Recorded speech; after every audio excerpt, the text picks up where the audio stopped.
धन्यवाद एम बागेश। आज की इस परिचर्चा का अंतिम प्रश्न देवभूमि उत्तराखंड जो अपनी प्राकृतिक सुषमा के लिए प्रसिद्ध है, उधम सिंह नगर स्थित डायनेस्टी मॉडर्न गुरुकुल एकेडमी की छात्रा स्नेहा त्यागी ऑनलाइन माध्यम से जुड़ी हैं और प्रधानमंत्री जी से प्रश्न पूछना चाहती हैं। स्नेहा, कृपया अपना प्रश्न पूछिए। दिव्य है, अतुल्य है, अदम्य साहस का परिचय है आप। युगों युगों के निर्माता, अद्भुत भारत का भविष्य है आप। देवभूमि उत्तराखंड से आदरणीय प्रधानमंत्री मोदी जी को मेरा चरण स्पर्श प्रणाम। मेरा नाम स्नेहा त्यागी है। मैं डायनेस्टी मॉडर्न गुरुकुल अकादमी टिंके फार्म खटीमा उधम सिंह नगर की कक्षा 7 की छात्रा हूँ। आदरणीय प्रधानमंत्री जी से मेरा प्रश्न है कि हम आपकी तरह सकारात्मक कैसे हो सकते हैं। धन्यवाद श्रीमान। थैंक्स स्नेहा। प्रधानमंत्री जी, आप अपने बिजी लाइफ में प्रेशर को कैसे हैंडल करते हैं और इतना प्रेशर होने पर भी हमेशा सकारात्मक कैसे रह पाते हैं? आप यह सब कैसे कर पाते हैं? कृपया अपनी सकारात्मक ऊर्जा का रहस्य हमसे साझा करें। प्रधानमंत्री जी।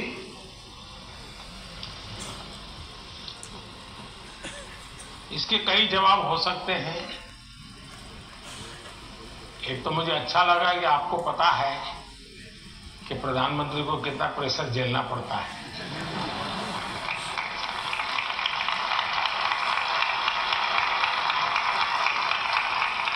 वरना आपको तो लगता होगा हवाई जहाज है, हेलीकॉप्टर है, उनको क्या है, यहाँ से यहाँ जाना है, यही करना है। लेकिन आपको पता है कि भांति भांति ये सुबह शाम,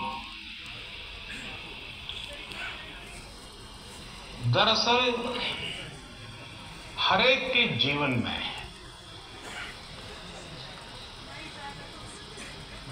अपनी स्थिति से अतिरिक्त ऐसी बहुत सी चीजें होती हैं जिसको उसे मैनेज करना पड़ता है। जो उसने सोचा नहीं वैसी चीजें व्यक्तिगत जीवन में भी आ जाती है, परिवार जीवन में आ जाती है, अब फिर उसको उसे भी संभालना पड़ता है। अब एक नेचर ऐसा होता है कि भाई बहुत बड़ी आंधी आई है, चलो कुछ पर बैठ जाए, निकल जाए। तो कुछ संकट आया है, नीची मुंडी करो यार, समय जाएगा। शायद ऐसे लोग जीवन में कुछ अचीव नहीं कर सकते।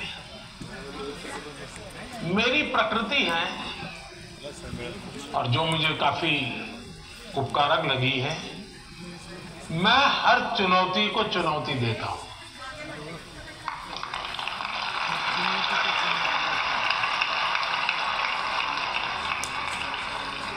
चुनौती जाएगी, स्थितियां सुधर जाएगी, इसकी प्रतीक्षा करते हुए मैं सोया नहीं रहता और उसके कारण मुझे नया नया सीखने को मिलता है। हर परिस्थिति को हैंडल करने का नया तरीका, नए प्रयोग, नई स्ट्रेटेजी इवॉल्व करने का सहज मेरी विधा, मेरा अपना विकास होता जाता है। दूसरा, मेरे भीतर एक बहुत बड़ा कॉन्फिडेंस है। मैं हमेशा मानता हूं कि कुछ भी है, 140 करोड़ देशवासी मेरे साथ हैं।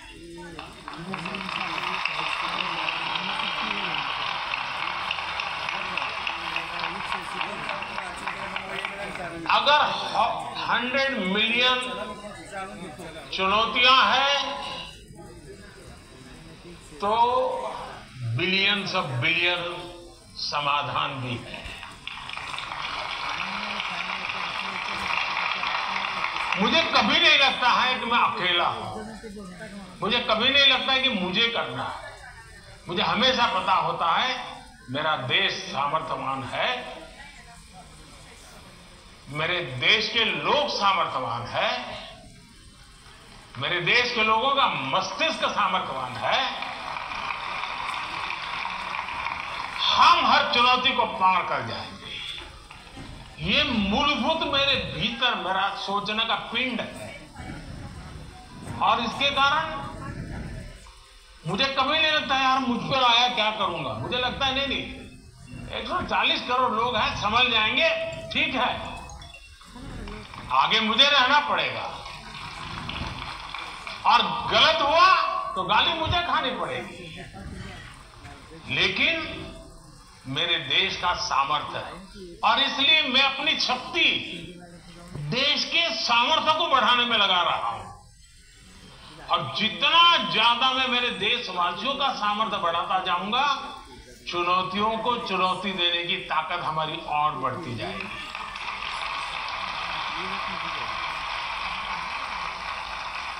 अब हिंदुस्तान की हर सरकार को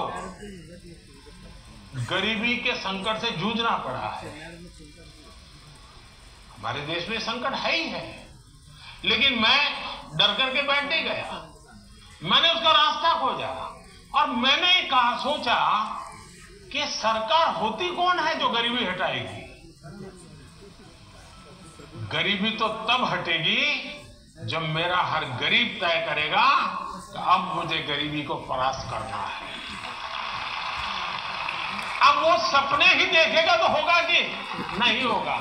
तो मेरी जिम्मेवारी बनती है कि मैं उसके सपने को पूरा करने के लिए सामर्थ्यवान बनाऊं, उसको पक्का घर दे दूं, उसको टॉयलेट दे दूं, उसको शिक्षा की व्यवस्था दे दूं, उसको आयुष्मान योजना का लाभ दे दूं, उसके घर से नल पहुंचा दूं।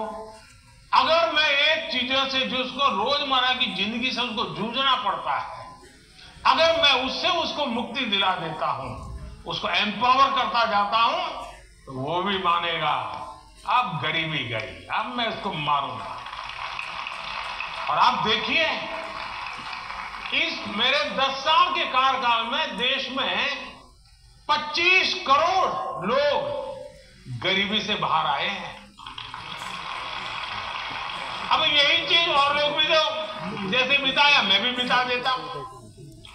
और इसलिए मेरी कोशिश रहती है कि हम देश की शक्ति पर, देश के संसाधनों पर भरोसा करें। जब हम इन सारी चीजों को देखते हैं तो कभी हम अपने आप को अकेला महसूस नहीं करते। मैं क्या करूं, मैं कैसे करूं, अरे मैं तो एक चाय बेचने वाला इंसान, क्या करूंगा, ऐसे नहीं सोच सकता हूं। मुझे पूरा भरोसा होना चाहिए। और इसलिए पहली बात है कि आप जिनके लिए कर रहे हैं उन पर आपका अपार भरोसा।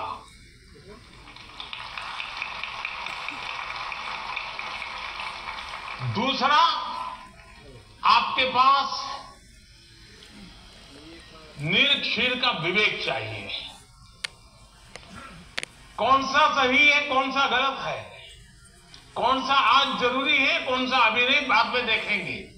आप प्रायोरिटी तय करने का सामर्थ्य चाहिए। वो अनुभव से आता है, हर चीज को एनालाइज करने से आता है। मैं दूसरा प्रयास ये करता हूं। तीसरा, मैं गलती भी हो जाए तो ये मान के चलता हूं कि मेरे लिए लेसन है। मैं इसको निराशा का कारण नहीं मानता। अब आप देखिए, कोविड का संकट कितना भयंकर था। मामूली चुनौती थी क्या, पूरी दुनिया फंसी पड़ी थी। अब मेरे लिए भी था कि क्या करोगे, मैं कह दूं अब क्या करे, तो भाई वैश्विक बीमारी है, दुनिया भर में आई है, सब अपना अपना संभाल लो। मैंने ऐसा नहीं किया। रोज टीवी पे आया, रोज देशवासियों से बात की, कभी ताली बजाने के लिए कहा, कभी थाली बजाने के लिए कहा, कभी दिया जलाने के लिए कहा।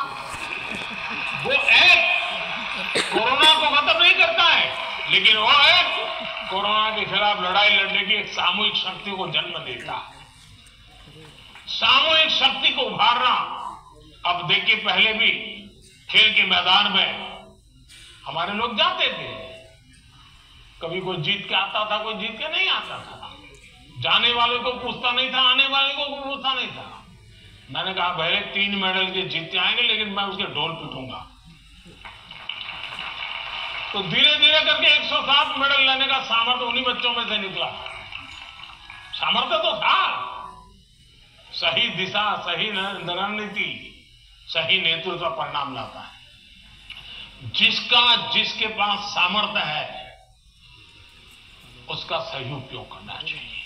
और मेरा तो गवर्नेंस का एक सिद्धांत रहा है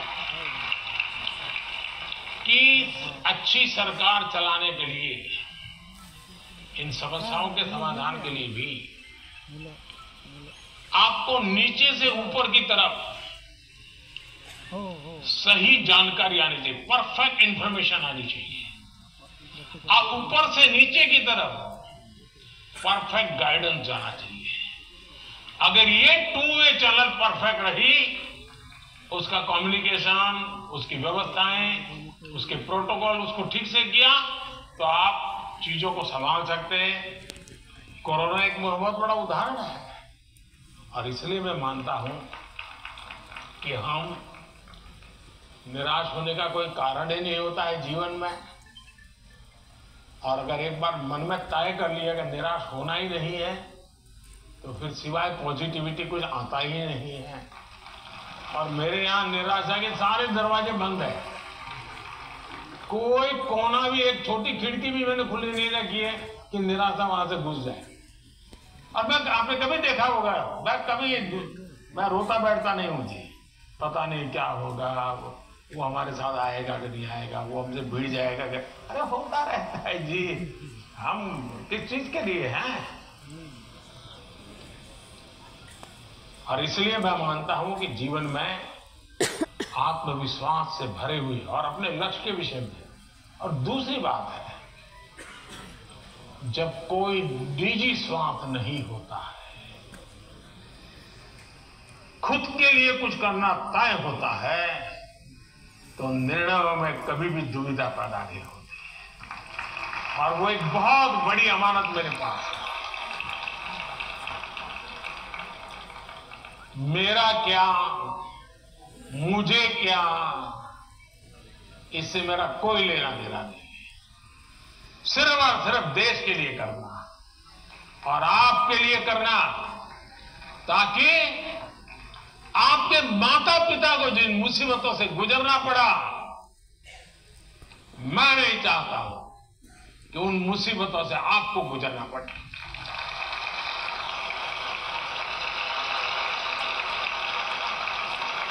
हमें ऐसा देश बना करके देना है दोस्तों, ताकि आपके भावी पीढ़ी को भी, आपके संतानों को भी लगे कि हम ऐसे देश के अंदर और पूरी तरह खिल सकते हैं, अपना सामर्थ्य दिखा सकते हैं।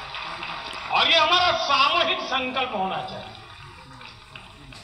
ये हमारा सामूहिक रिजॉल्व होना चाहिए और परिणाम मिलता है। और इसलिए साथियों, जीवन